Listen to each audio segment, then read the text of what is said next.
all the way my Savior leads me. Cheers each winding path I tread, gives me grace for every trial, feeds me with the living bread. What's up? Welcome to the Chester ARP Church Devotional Podcast. Clint Davis, your host. Trying things a little different this morning, so bear with me if it's not great quality. Using my iPad, left everything at my office. But let me get started this morning. I think we're going to be in 1 Samuel chapter 20, beginning in verse 18, as David is warned by Jonathan regarding Saul's intention to harm David. Here we go. 1 Samuel chapter 20, beginning in verse 18. Then Jonathan said to him, "Tomorrow is the new moon, and you will be missed because of your seat will be empty. On the third day, go down quickly to the place where you hid yourself when the matter was in hand, and remain beside the stone heap. And I will shoot 3 arrows to the side of it, as though I shot at a mark. And behold, I will send the boy, saying, Go find the arrows. If I said to the boy, Look, the arrows are on this side of you, take them. Then you are to come for the Lord. As the Lord lives, it is safe for you, there is no danger.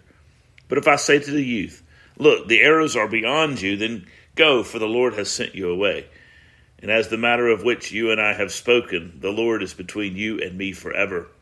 So David hid himself in the field, and when the new moon came, the king sat down to eat food. The king sat on his seat, as at other times, on the seat by the wall. Jonathan sat opposite, and Abner by Saul's side, but David's place was empty. Yet Saul did not say anything that day, for he thought, Something has happened to him. He is not clean, surely he is not clean. But on the second day, the day after the new moon, David's place was empty. And Saul said to his son Jonathan, "Why has not the son of Jesse come to the meal either yesterday or today?" And Jonathan answered Saul, "David earnestly asked leave of me to go to Bethlehem. He said, 'Let me go, for our clan holds a sacrifice in the city, and my brother has commanded me to be there. So now if I have found favor in your eyes, let me get away to see my brothers. For this reason he has not come to the king's table.' Then Saul's anger was kindled against Jonathan, and he said to him, 'You are a son of a perverse, rebellious woman. Do I not know that you have chosen the son of Jesse to your own shame, and to the shame of your mother's nakedness? For as long as the son of Jesse lives on the earth, neither you nor your kingdom shall be established. Therefore send and bring him to me, for he shall surely die.' Then Jonathan answered Saul his father, 'Why should he be put to death? What has he done?' But Saul hurled his spear at him to strike him, so Jonathan knew that his father was determined to put David to death. And Jonathan rose from the table in fierce anger, and ate no food the second day of the month, for he was grieved for David, because his father had disgraced him." Now we're going to stop there, but this story continues on. Jonathan goes out and fulfills his word and warns David, and David goes on the run after 1 Samuel chapter 20.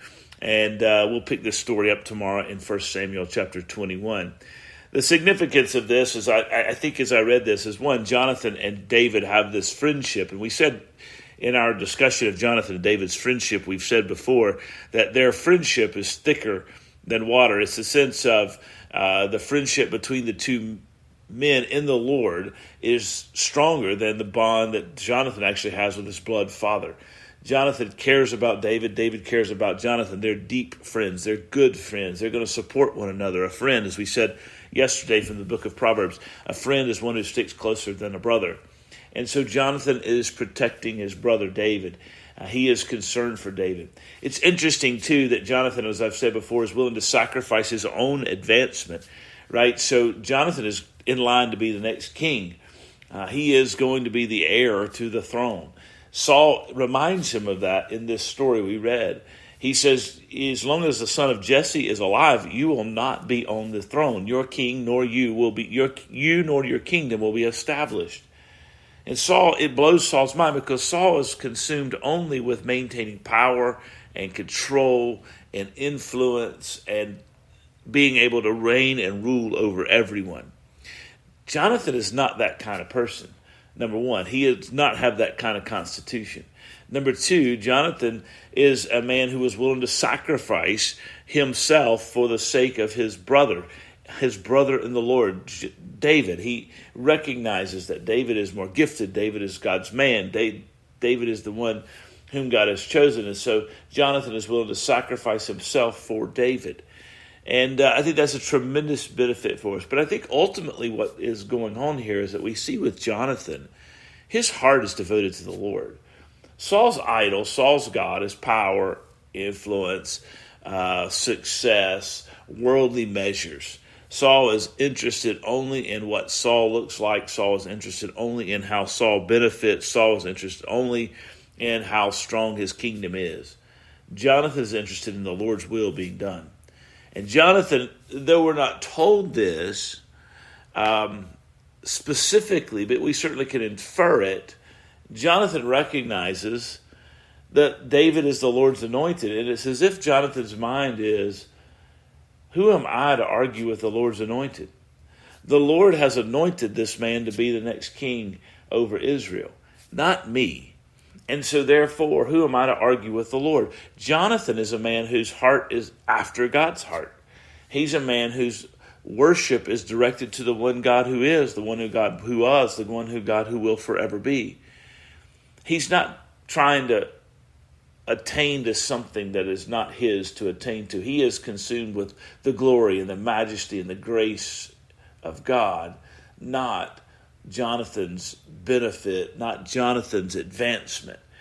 And so as a result of that, he's willing to say, you know what, the Lord's will is for David to be the king. I'm going to do what I need to do in order to make that happen. Saul is not concerned with that. Saul, rather, is concerned with doing whatever he needs to do to make himself the king, make himself advance. Jonathan is more concerned with the Lord because Jonathan's heart's directed to the Lord. Saul's heart is not.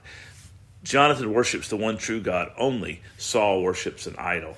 And so I think that's a great lesson for us today. We sacrifice for the glory of God. We pursue the will of God. We want to see God glorified. We want to see God's will done. And that will cause us sometimes to sacrifice our own good for the benefit of the glory of God and for the love of others. And that's the call on our hearts. You guys take care. God bless you. I'll see you tomorrow.